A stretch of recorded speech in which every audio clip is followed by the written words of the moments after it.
Ito, patarik ng patarik po ito. Yan, hanggang makaahon po lamang kayo. Pag nakaahon kayo dito, saka kayo magpapalit ng...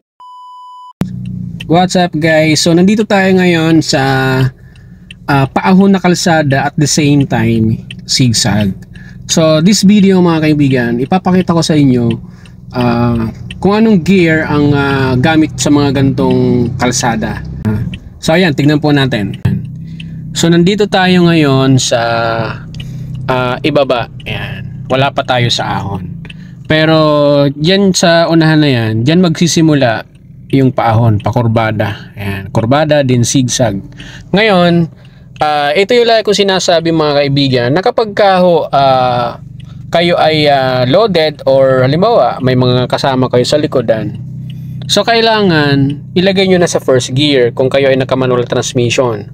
Kung kayo naman ay naka-automatic, mas magandang ilagay nyo na po sa low gear. Kasi sa mga paahon na katulad nito mga kaibigan, mahaba po kasi ito, hindi po ito maiksing paahon, mahaba po yan. At the same time kurbada, hindi po kayo makakabuelo ng speed, no? Hindi pa kayo makakaarangkada ng mas matulin. Katulad ng ginagawa nila, ayan, no? Ayan. Pagdating dyan sa paahon, ang ginagawa nila dyan, isinishift nila ng low gear or first gear.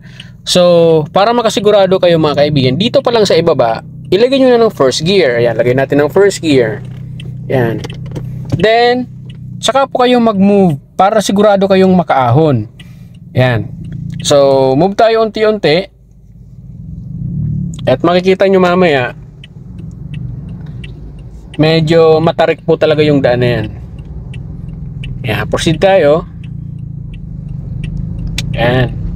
So, kung kayo po ay naka-first gear mga kaibigan, sisiguraduhin nyo lang na hindi po kayo mag-over RPM.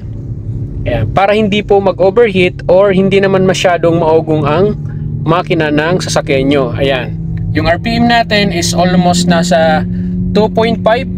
Ayan, hanggang 3,000 RPM lang. Dapat hindi siya lalagpas. Ayan, so ito ho yung ating dadaanan. Ayan, ahon po ito, matarik. So naka first gear habang humaahon. Ayan. Ito, patarik ng patarik po ito.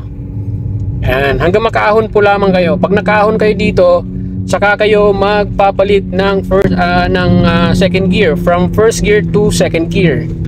Ayan. Kung mapapansin nyo, hindi tayo nakakabuelo dahil kurbada. Ayan, zigzag. Ayan. So pagka nakarating na tayo sa patag or dyan sa ahon, saka po tayo magpapalit ng second gear. Ayan, naka first gear yan. Then RPM natin is almost 2.5 RPM lang. Hindi tayo nag-over RPM. Ayan. So ito medyo papatag na po ito mga kaibigan. Ayan. Then saka po kayo magpalit ng second gear. Ayan, palit ng second gear. Alright. So para sa mga nagtatanong mga kaibigan, ganun lamang ho ang gagawin natin sa mga paahon para tayo ay hindi mabitin at tuloy-tuloy po ang ating pag-ahon. That's it. Bye-bye.